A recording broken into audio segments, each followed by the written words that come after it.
Malaki raw ang may tutulong ng pagdalo sa mga training at seminar para sa mga baguhang negosyante. Ang ilang tips para magtagumpay sa pagnenegosyo sa report ni Lay Alves.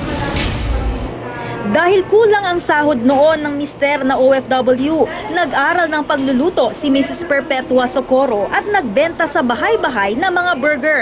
Naging hit ang mga burger na naging simula ng paglago ng kanyang business na processed meat products. Umaabot na ito ngayon sa Mindanao.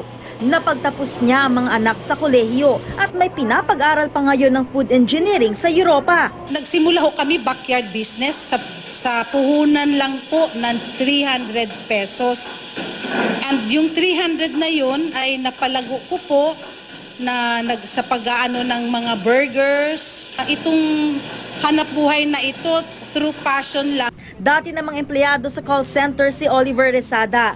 Nalugi ng 3 milyong piso sa mga unang pinasok na negosyo hanggang sa mag-click sa pagtitinda ng motorcycle parts. Sa mga business na pinasok ko, ito yung siguro sagot ng Diyos sa dalangin ko na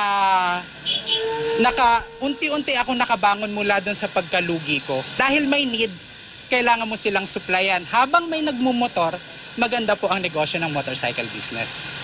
Ayon sa UP Institute for Small Scale Industries, kung balak magnegosyo, dapat na paghandaan itong mabuti kabilang ng pagdalo sa mga training at seminar. Karamihan daw sa mga tinuturuan nila sa pagnenegosyo ay mga retiree, dating mga OFW at mga bagong graduate na walang trabaho. Number 1 yan is tawag namin dyan ay self-evaluation or pagsusuri sa sarili. Para ba sila dyan? Type ba nila yung magsimula ng negosyo? Actually, most of the small businesses started as a hobby. So, mahilig kang mag-bake. Hindi nagsimula kang gawa ng panaderia.